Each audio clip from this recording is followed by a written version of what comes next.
Gênesis, capítulo de número 5. Glória seja dada a este Deus.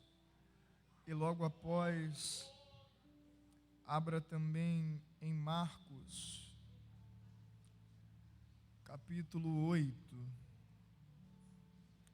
Gênesis 5 e depois Marcos no capítulo 8. Nós leremos dois textos similares, faremos menção daquilo que Deus colocou no nosso coração. Enquanto você encontra, eu quero agradecer a Deus por estar aqui nessa casa mais uma vez. A toda esta igreja, sempre um prazer servir a Jesus com vocês. Ao apóstolo desta igreja dispenso comentários, que Deus o bendiga, que as bênçãos de Abraão estejam sobre a tua casa, sobre a tua vida, ministério e sobre a tua família. A sua digníssima esposa, assim se suceda toda a bênção dos céus para vocês. Capítulo 5 de Gênesis, e logo após Marcos, no seu capítulo 8. Como diz, estou acompanhado da minha digníssima esposa, e nós estamos aqui para glorificarmos a Deus junto com vocês. Só quero fazer uma ressalva, eu quero dizer para os irmãos da casa de recuperação, que vocês possam continuar nessa força. Deus é na vida de vocês.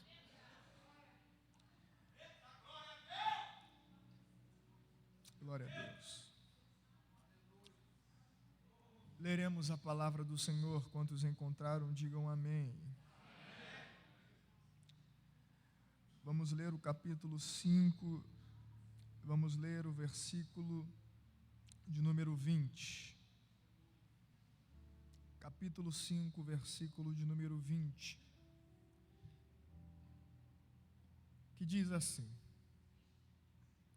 E todos os dias de Jered foram 962 anos e morreu.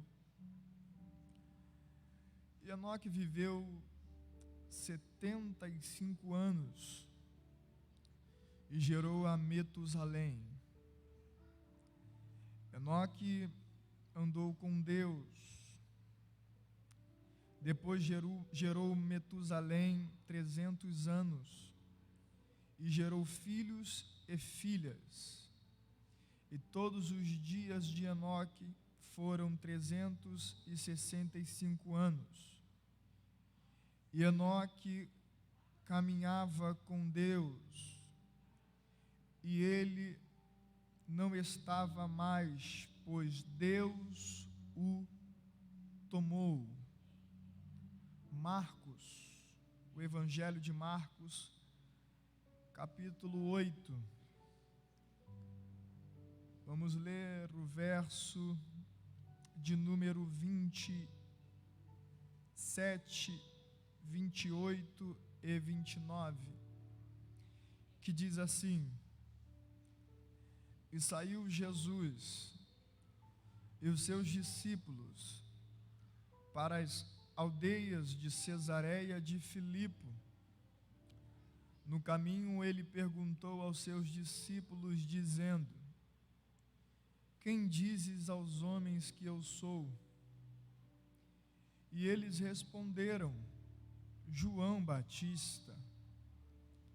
Mas alguns dizem Elias, e outro um dos profetas.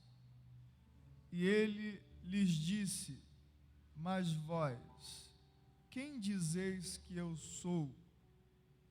E respondendo-lhe Pedro, disse-lhe: Tu és o Cristo. e você se assente glorificando a esse Deus.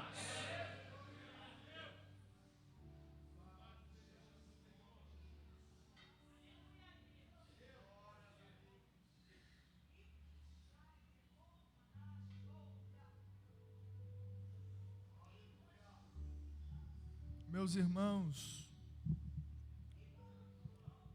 dá só mais um pouquinho de retorno aqui. Eu quero compartilhar com você uma trajetória da Bíblia que Deus colocou no meu coração, que é no livro do Gênesis. Esse texto a qual nós mencionamos e fazemos uso dele para esta linda festa, é um texto que vem falando sobre uma descendência,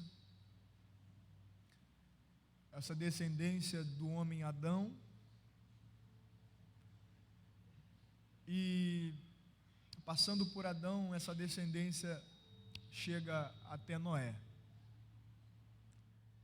De toda essa descendência de Adão, Sete, Enos, Cainã, Malael, Jered, Enoque, Metusalém e Noé, você vai notar a citação neste texto da palavra de Deus,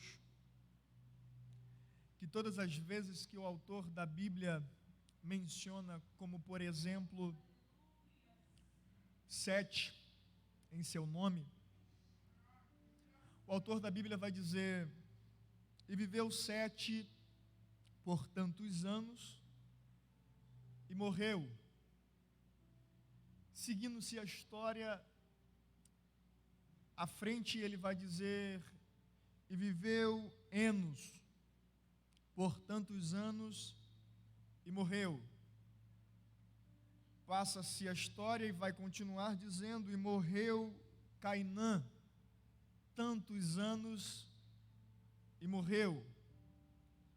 Logo após vai dizer: e viveu Malaleel tantos anos e morreu. Mesma coisa se sucede para Jered. O autor da Bíblia vai dizer: e viveu Jered tantos anos e morreu. Só que depois dessa descendência, o sétimo, que era Enoque, vai dizer que e viveu Enoque tantos dias na terra. Só que o final da sua trajetória não é como do começo da descendência que passou antes dele. O começo de o fim de todos daqueles que passaram antes dele, vai terminar dizendo: e morreu. Só que Enoque não. O texto vai dizer: e viveu Enoque 300 anos e mais alguns dias, e Deus tomou para si. A Bíblia só menciona duas pessoas, dois personagens que tiveram essa experiência fundamental de não experimentar a morte, que foi Enoque e foi Elias, o profeta.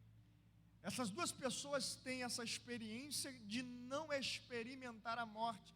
Só que toda essa trajetória de Enoque, o texto vai dizer que viveu Enoque por alguns anos, e esses anos que ele vive, ele vai gerar. Após ele gerar, ele vai gerar o seu filho, Matusalém, como outros conhecem também como Matusalém. Só que Enoque vive, e pela sua existência, após gerar o seu filho, a Bíblia vai dizer que após o nascimento de Matusalém, Enoque, ele vai andar com Deus. Sinal isto, que Enoque, ele vivia seus dias, mas ele não andava com Deus, porque o texto ele nos esclarece de certa forma, dizendo que Enoque andou com Deus depois de gerar Matusalém. Há uma experiência dessa que nós lemos e tomamos aqui algumas lições, é que quando Enoque ele gera, ele vai viver algo extraordinário. Por quê?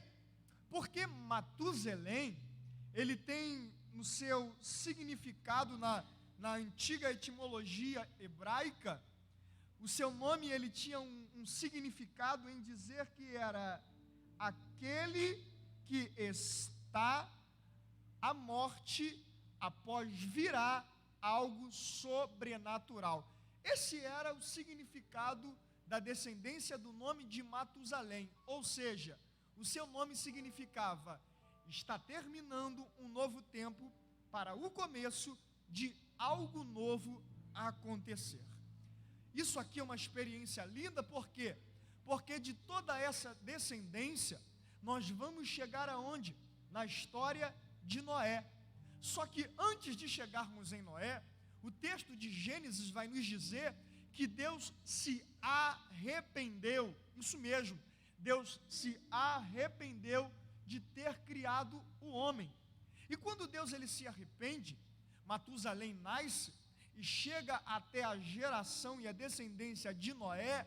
Diz o texto que Noé ele vai ter algumas informações de que daquilo que estava para acontecer. Só que quem revela isso tudo? Quem revela isso tudo e quem caminha esses 360 e poucos dias de vida revelando, caminhando, testificando de um Deus que é lindo, poderoso, glorioso, majestoso, é Enoque. Enoque ele vai testificar todas essas coisas. Por quê? O profeta Amós vai nos dizer que Deus não nos deixa enganado. Deus sempre vai revelar aquilo que Ele tem para fazer. Assim foi com Noé. Por quê? Enoque estava vivendo, só que Enoque estava testificando das coisas dos céus. Coisa boa é crente que testifica a coisa do céu, gente. Se tem uma coisa gostosa é crente que vive andando e testificando aquilo que é do céu. Enoque vai testificar todas essas coisas. E Noé, ele vai ter todo um trajeto. Por quê? Enoque vai testificar de um Deus todo-poderoso. E quando chega até Noé, Noé tem um projeto na sua mão. Qual era o projeto de Noé? Noé, construa uma arca. Só que Noé, ele era arador de terra. O que Noé entendia de carpintaria ou de marcenaria? Noé não entendia nada. Só que Deus dá um projeto, e quando Deus dá o projeto, Ele garante aquele a quem Ele chamou para o projeto. Eu vi, glória a Deus. Ô, glória. Deus deu um projeto, e quando Deus dá um projeto, mesmo que você não entenda, Ele te capacita para você executar esse projeto. Noé, vamos construir a arca.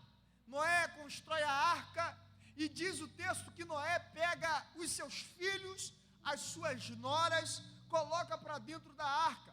E Noé pega um par de cada animal, coloca para dentro da arca.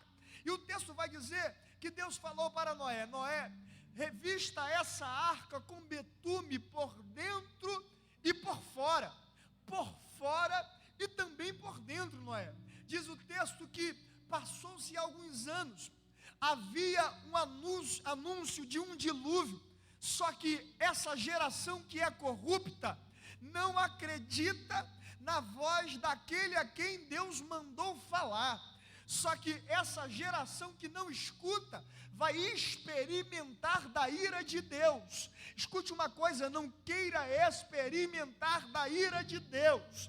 A Bíblia vai dizer que quando Noé constrói a arca e de repente passa betume por dentro e por fora, diz o texto que um dilúvio acontece. O texto, quando diz que o dilúvio acontece, o dilúvio foi tão forte, mas tão forte, que foi a primeira chuva que houve na face da terra. não via-se monte, não via-se montanhas, o mais alto monte não poderia ver, porque a terra se encheu de água, e quando a terra se encheu de água, antes disso acontecer, Deus fecha a porta da arca por fora, e quando isso acontece, gente, Deus vai dar a garantia de todo esse período. Só que o interessante disso tudo é que quando Deus fala para Noé revestir a arca por dentro e por fora, isso aqui é um relógio. Por quê? Esse relógio começou com quem? Com Enoque.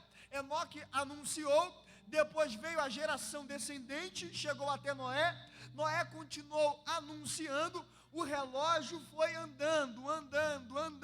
Só que ninguém acreditava. Esse primeiro relógio aqui é um relógio que nós podemos classificar como o relógio do Deus Todo-Poderoso para o povo. Só que ninguém dá ouvido. Só que quando Deus fala para Noé, revista a arca por dentro e por fora com betume, eu começo a imaginar e começo a perceber o porquê. Qual é o significado e a classificação para betume? Betume é nada mais e nada menos para que a arca, para que a madeira da arca esteja forte, para que as águas que estão do lado de fora não entrem para o lado de dentro. A Bíblia diz que quando ele reveste com betume, o betume também tinha classificação de quê? De não deixar o mau cheiro das necessidades fisiológicas de todos os animais. Só que o texto, quando diz isso, ele vai nos frisar que a água que estava do lado de fora não poderia entrar, porque tinha betume. Vamos lá? Tinha, mais uma vez, tinha betume. Tinha betume. Só que isso aqui é interessante, por quê?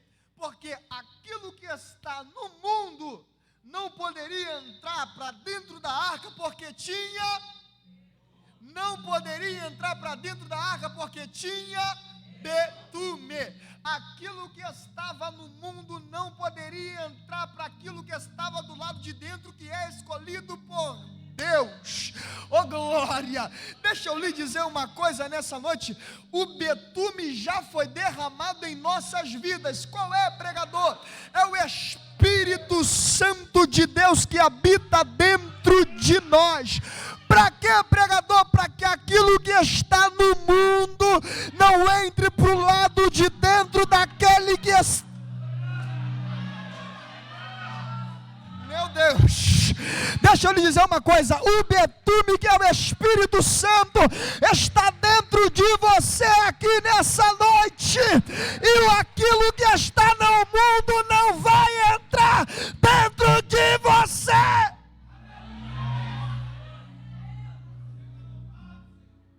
Isso aqui é lindo, porque o texto vai dizer que quando tudo isso acontece, Deus vai dar uma descendência, vai dar uma terra nova para Noé, e cumprir-se-á os dias até hoje. Essa primeira classificação, que nós exemplificamos aqui com todos os descendentes, nós temos o entendimento de que isso aqui é um relógio de Deus. Grave essa palavra, isso aqui é um relógio de Deus, e existe esse relógio, só que foi interrompido pelo povo, porque o povo não obedeceu. Deus queria alertar, só que ninguém dá ouvido. Só que isso acontece também nos dias de Jesus, só que nos dias de Jesus é uma segunda classificação, como se houvesse um outro relógio. Como assim, pregador? Nós vamos entender aqui que todos aqueles da descendência de Adão até Noé, todos aqueles da descendência, só apenas Enoque andou com Deus. Diga, só Enoque andou com Deus. Só Enoque andou com Deus. O texto é claro em dizer que só Enoque caminhava, andava com Deus. E só pode andar ao meu lado quem tem intimidade para andar comigo. Eu não posso chamar quem não tem intimidade para andar ao meu lado. Eu não consigo trazer uma pessoa que não é da minha convivência ou da minha vivência para caminhar comigo. Só que Enoque caminhava com Deus. E nós entendemos que Enoque caminhava com Deus, só que a sua geração não caminhou. Nós provamos isso também nos dias de Jesus. Nós fazemos aqui uma analogia até os dias de Jesus, ao texto que lemos no Evangelho segundo escreveu Marcos, no capítulo de número 8. Nós temos aqui uma história que mexe com a nossa vida. Por quê? Porque no Evangelho de Marcos, capítulo 8, Marcos vai denominar este evangelho como o evangelho da ação. Por quê? O texto que a gente lê são duas perguntas, que diz assim: quem dizes aos homens que eu sou? A segunda pergunta, que é o clímax da pergunta, vai dizer: e vós, quem dizeis que eu sou? Essas duas perguntas aqui, nós temos uma classificação, e nós poderíamos dizer que essa pergunta é uma pergunta de cunho universal. Por quê? Porque quem é que não fez uma pergunta como essa? Quem nunca fez uma pergunta como essa? Quem diz para alguém o que eu sou? Ou o que você disse para fulano ao meu respeito? Essa pergunta de Jesus aqui é uma pergunta muito comum. Só que para entendermos o fundamento dessa pergunta, nós precisamos estruturar esse raciocínio. Como? Mergulhando no Evangelho de Marcos. Por quê? O Evangelho de Marcos, Mateus e Lucas e João, que é o quarto, eles são direcionados para quê? Para mostrar o real propósito de Jesus na face da terra. Por quê? O Evangelho de Lucas, Mateus e Marcos, eles são chamados como Evangelho semelhante. Por quê? O Evangelho de Marcos é o Evangelho mais antigo datado até hoje, encontrado no fundo dos rolos do Mar Morto e servindo de base para Lucas e para Mateus. Daí que surge a expressão Evangelho semelhante. Por quê? Porque a semelhança deles era incomum. O texto era escrito por autores diferentes, só que os seus textos eram incomum, e não deveria haver diferença no seu conteúdo, só que há. Por quê?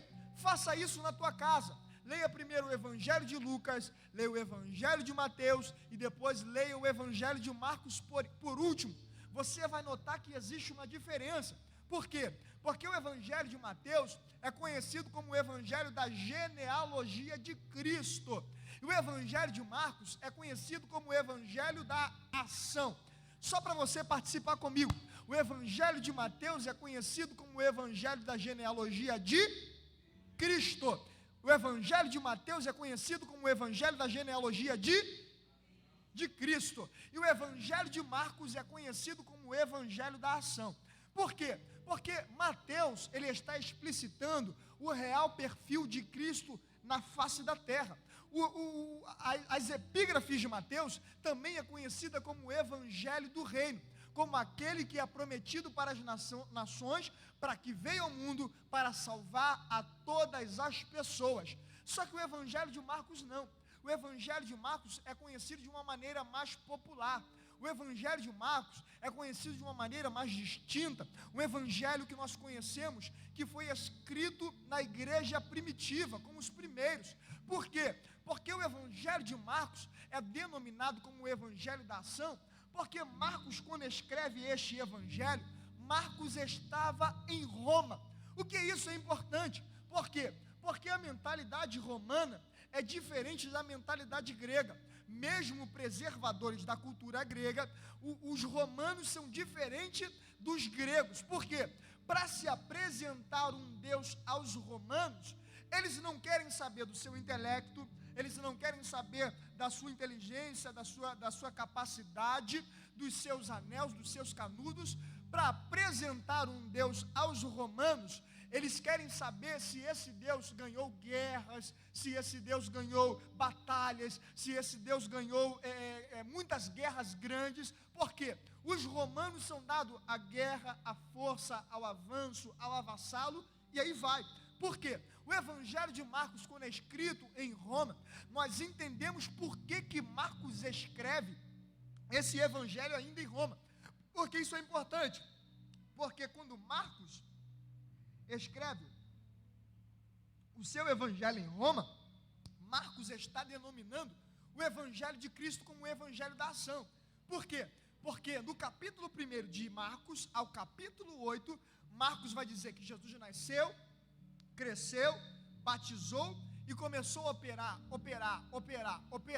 Só que no capítulo 8 parece que liga-se uma outra alternativa, que Marcos mostra o Cristo real que opera milagres e prodígios. No capítulo 8, Marcos está mostrando para os romanos que Cristo não tem poder. É isso mesmo. Marcos está mostrando para os romanos que Cristo não tem poder. Que é isso? Isso mesmo. Marcos está dizendo: romanos, vocês querem saber se Cristo tem poder? Quem tem poder é César. Cristo tem todo o poder. Vocês querem saber quem é Jesus, romanos? Jesus é aquele que um dia estavam todos com fome, e de repente, todos com fome em uma região deserta, de repente apresentou-se 5 pães, 2 peixes, todo mundo com fome. Os discípulos disseram: vamos liberar a multidão é grande, não vamos conseguir alimentar. Jesus disse assim: eles vieram por mim, e por mim não vão sair de mão vazia. Jesus alimenta toda uma multidão para esfartar. Vocês querem saber quem é Jesus, romanos? Vocês querem saber quem é Jesus? Jesus também não é só providência. Jesus também é aquele que uma vez os discípulos estavam atravessando para uma região chamada Betsaida, e no meio do caminho eles estavam no seu barco, e de repente no teu barco, na 4ª vigília da noite, todos estavam com o seu braço cansado de remar, o barco não ia para frente, não voltava para trás, a tempestade veio sobre o barco. De repente, na 4ª vigília da noite, todo mundo estava desesperado. Jesus aparece sobre as águas, nem a nado, nem a jet ski ou lancha, aparece andando sem correr, sobre as águas, e diz assim: aquieta-te mar, aquieta-te vento, porque eu sou o Cristo. Jesus não é só providência, Jesus não é só poder sobre a natureza. Romanos, vocês querem saber quem é Jesus? Jesus não é só providência, poder sobre a natureza. Jesus também é aquele que um dia entrou sobre uma cidade. Essa cidade tinha um jovem. Esse jovem estava endemoniado. Diz o texto que esse jovem que estava endemoniado era conhecido pelo endemoniado de Gadara. E esse jovem que estava endemoniado, diz a palavra de Deus que ele estava atormentado.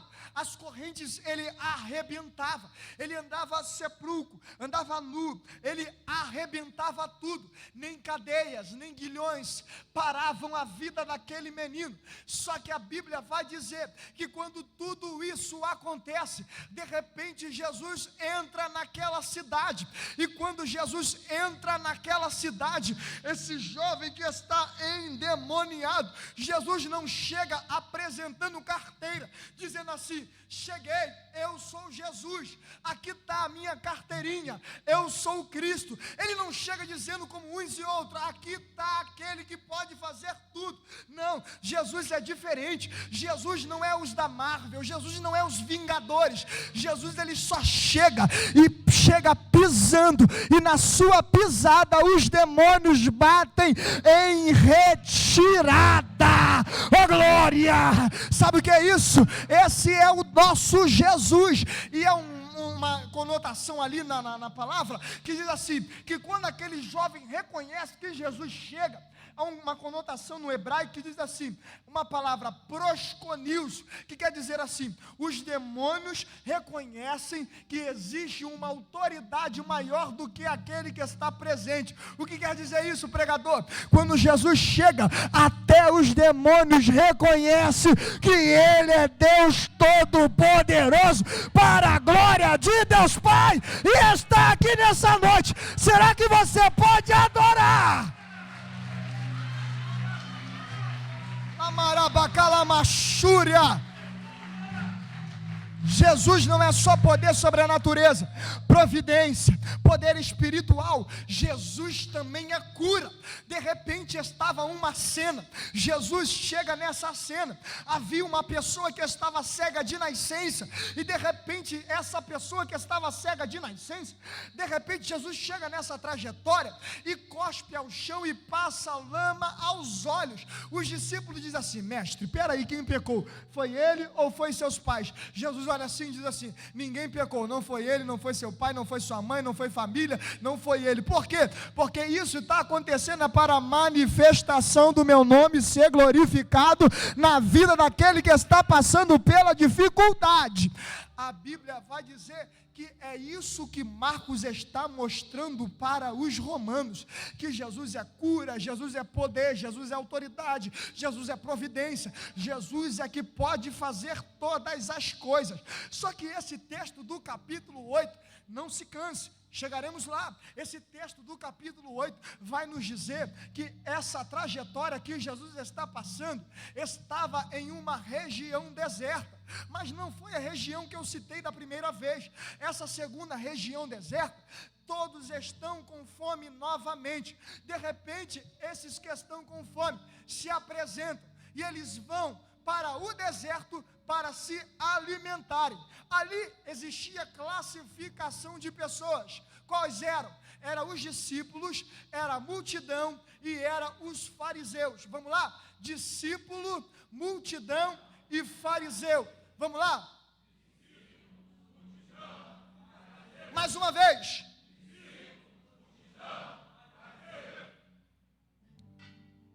Discípulo, multidão, fariseus. Nessa cena aqui, Jesus se apresenta. Aí os fariseus vão dizer nesse texto aqui: nós reconhecemos que ele é o Cristo apenas por sinal. Se quer mostrar que é o Cristo para nós, dai-nos um sinal. Cabeça de fariseu é assim: só te sirvo se tiver sinal. Com sinal, tu és o Cristo. Sem sinal, tu não és o Cristo. Essa é a cabeça de fariseu. Só que Jesus aqui nesse texto, ele pega os discípulos, para e começa a se perguntar: se eu estou operando, e até agora todos estão duvidando, calma aí, vou fazer diferente. Jesus pega na mão dos discípulos, leva para Cesareia de Filipe. Só que quando Jesus pega a mão dos discípulos e leva para Cesareia de Filipe, o texto vai dizer que de repente os fariseus vão dizer: dá-nos um sinal. Jesus não dá o sinal, por quê? Porque ele não atende do jeito que as pessoas querem. É as pessoas que têm que adorá-lo, e após a sua adoração que ele vai atender. Oh glória, eu ouvi um glória a Deus e um aleluia. Deixa eu repetir essa palavra para você pegar. Jesus não vai atender a sua necessidade primeiro, é você que vem até a ele para depois ele atender a sua necessidade. O texto vai dizer assim: eu não faço porque sou, eu sou e por isso faço. Se quer um sinal, siga após mim. Os discípulos duvidosos vão com ele para o barco para Cesareia de Filipe.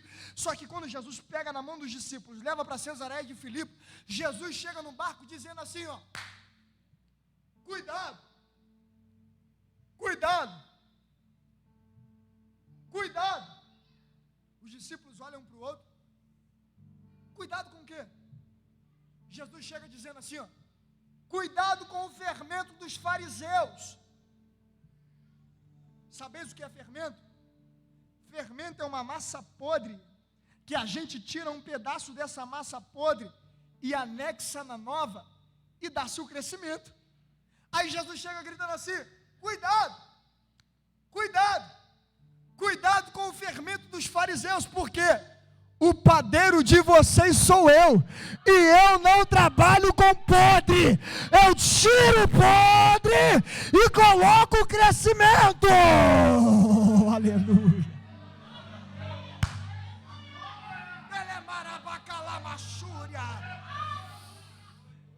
Os discípulos olham um para o outro, gente. Todo mundo fica se perguntando: será que ele é o Cristo? Será que ele é o Cristo? Eles andavam com Jesus, mas duvidavam. Lembra de Enoque? Enoque caminhou, só que Enoque não duvidou. Os discípulos não. Andava com o mestre, mas ficava cochichando. Será que ele é o Cristo? Será que ele vai fazer? Será que ele pode?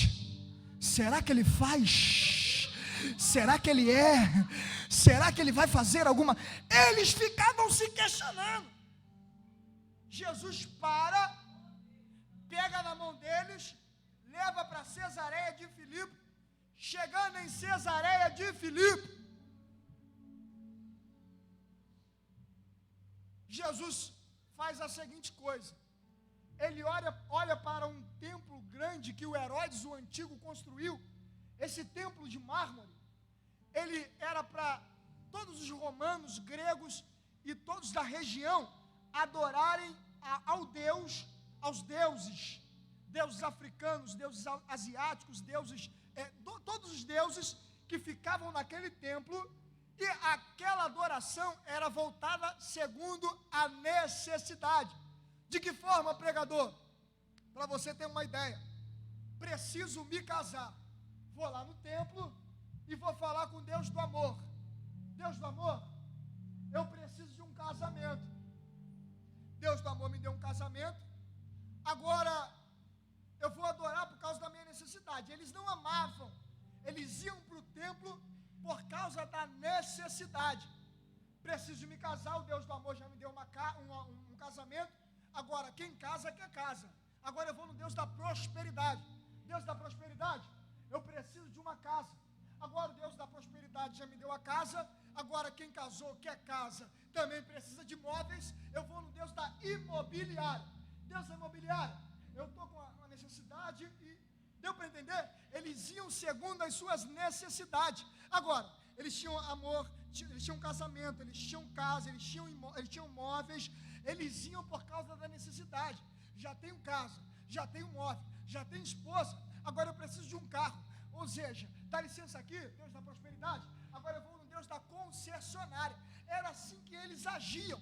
Eles não amavam os deuses. Eles iam por causa das necessidades. Essa era a cabeça de fariseu. Fariseu só ia por causa da necessidade. Só se apresentava pela necessidade ou pelo sinal. Aí Jesus pega na mão dos discípulos, leva para Cesareia de Filipe, olha para aquele templo, chega para os discípulos e faz a pergunta que nós lemos. Se eu estou operando, e até agora eles não acreditam, quem dizes aos homens que eu sou?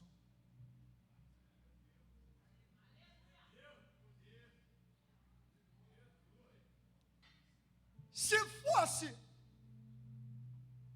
a cultura da época, vamos colocar um exemplo melhor. Se fosse a cultura de hoje, alguém ia falar assim: eu vi que o Senhor é o Deus da necessidade. Outro iria dizer: eu vi que o Senhor é o Deus do tapete de fogo. Eu vi que o Senhor é o Deus do corredor, que abre portas. Só que Jesus olha para eles e diz assim: eles que estão do lado de fora me enxergarem assim, tudo bem, porque eles estão do lado de fora. Quem está lá fora me enxergar como Deus da providência, tudo bem. Só que, e vós que anda comigo, que participa do meu corpo e do meu sangue, que vive para mim, que fala para mim, o que dizes aos homens que eu sou? De repente houve um silêncio, de todos os discípulos, só um dedo se levanta. Quem? Pedro. Pedro, posso falar? Pode, Pedro. Eu sei quem tu és aquele que abre porta, mas é maior do que a porta. Tu és o Deus que dá a vitória, mas é maior do que ela. Eu sei quem tu és o Cristo, o Filho do Deus vivo. Não, eu vou repetir aqui porque você não pegou. Tu és o Cristo, o Filho do Deus vivo. sabe o que Jesus está dizendo? Vocês não têm que viver por causa do sinal. Você tem que viver por aquele a quem Ele é. Se Ele fizer, Ele é Deus. Se não fizer, Ele é Deus. A porta abrir, Ele é Deus. A porta fechar, continua sendo Deus. Ele é Deus. Ele é Deus. Ele é Deus. Ele é Deus. Não, se você não der glória, eu não paro.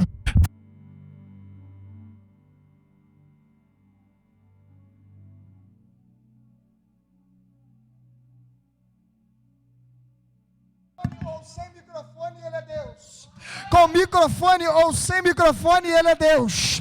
Ele é Deus e está aqui nessa noite. O que você quer dizer? Você não precisa caminhar com Jesus por aquilo que Ele faz. Você tem que caminhar com Jesus por aquilo que Ele é. O que é que Ele é? Deus forte, poderoso, Pai da eternidade e príncipe da paz. Quem adora pelo aquele a quem Ele é, só tem um destino. Que destino é esse? O céu de glória. Não, glória foi pouco. O destino é o céu de glória. Deixa eu lhe dar essa informação.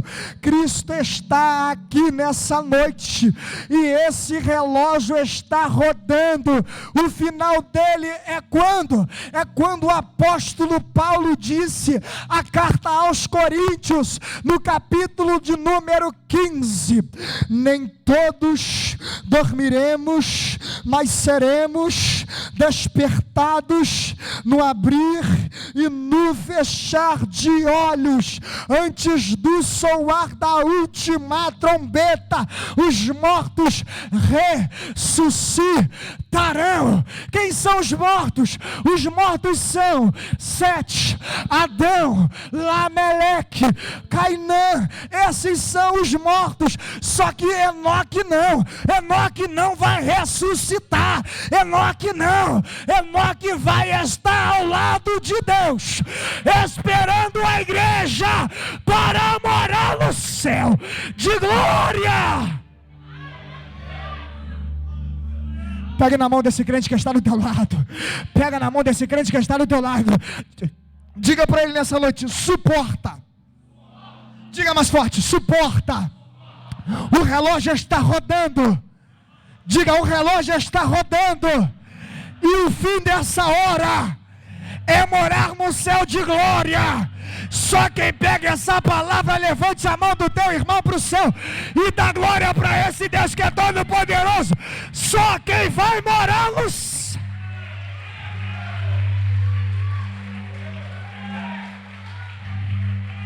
Isso é para quem vai para lá. Por que esse relógio? Porque João que fala: filhinhos, não pequeis, e cuidado, porque já é chegado a última.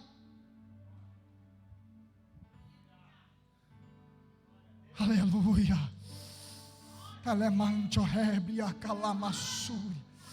Já é chegado a última hora.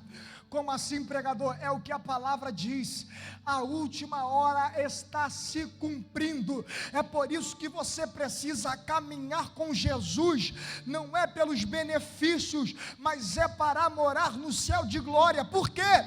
Estarão dois na cama, um será deixado e o outro será levado. Estarão dois no campo, um será deixado e o outro será levado. Deixa eu lhe dizer uma coisa: se Jesus voltasse agora, eu não sei você, mas eu queria ser o primeiro a morar lá no céu de glória. Quem queria ser o segundo, levante a mão. Fica de pé glorificando aquele que vai adorar a Deus lá na eternidade.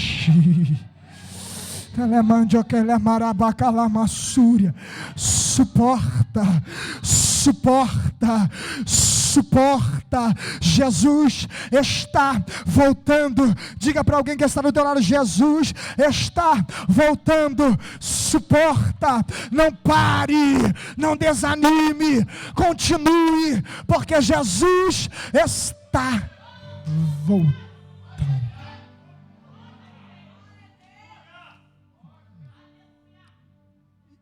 E eu finalizo esse argumento.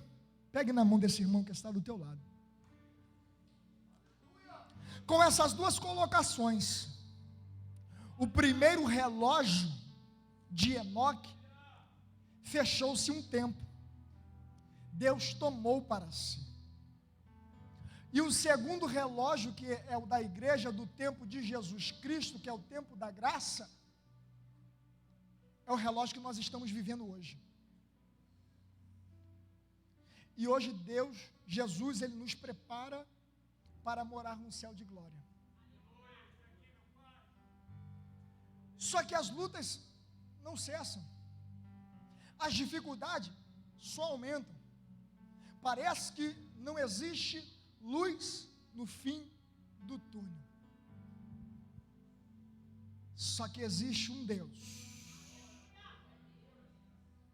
que chamou, sabe quem? Não foi apenas os Enoques da igreja, mas foram todos os Enoques da face da terra para continuar caminhando com Ele. De mão dada com esse irmão, glória a Deus. Pode fechar aqui esse corredor de mão dada com esse irmão, aleluia. Diga para o teu irmão que está do teu lado: continue caminhando com Deus. Diga: não pare, não desista, continue caminhando com Deus. Levante a mão do teu irmão para o alto. E eu encerro aqui nessa noite. Por quê? Porque eu prego para um povo que não caminha com qualquer pessoa. Eu prego para um povo que não caminha com qualquer pessoa. Enquanto você não der glória, não pare com essa palavra. Eu não caminho para um povo que caminha com qualquer pessoa. Eu prego para um povo, para aqueles que caminham com Deus. Você caminha com Deus? Você caminha com Deus? Você caminha com Deus? Só quem caminha com Deus. Toque o seu céu com teu glória nessa noite. Toque o céu com teu glória nessa noite. Toque o céu com teu glória. Toque o céu. Toque o céu com teu glória. Tem glória da igreja. Tem glória dos Enoques. Tem glória dos varões. Tem glória das irmãs. Tem glória. Tem glória. Tem glória. Tem glória. Tem glória. Tem glória. Tem glória.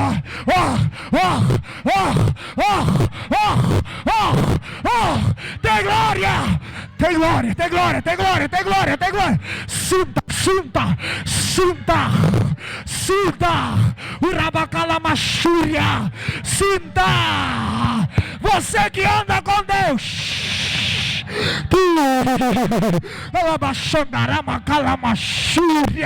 Vai pisando nessa dificuldade.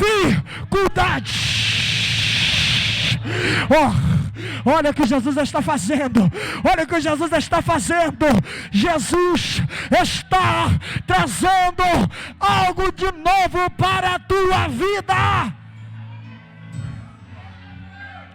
Diga: Senhor Jesus, nessa noite,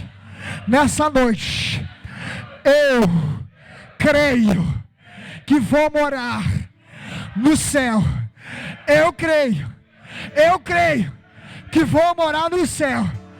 Mas enquanto eu não vou para o céu, nem luta, nem problema, nem dificuldade vai me parar. Porque eu sei em quem tenho crido. Eu sei que tu és fiel na minha vida. Fecha a mão nessa noite, fecha a mão, fecha a mão. Com seus olhos fechados, fecha a mão, fecha a mão. Eu vou contar até 3. Você vai exemplificar o teu problema, vai jogar no chão e vai passar por cima dele quando eu contar até 3, porque não tem problema, não tem dificuldade que vai impedir de você morar no céu. Eu vou contar 1, eu conto 2, eu conto 2,5. Oh, glória a Jesus. Eu conto 3. Jogue esse problema no chão, pisa em cima dele, diga: sai problema, sai dificuldade, sai, sai, sai, sai, sai, em nome de Jesus. Aplauda, aplauda, aplauda, aplauda, aplauda.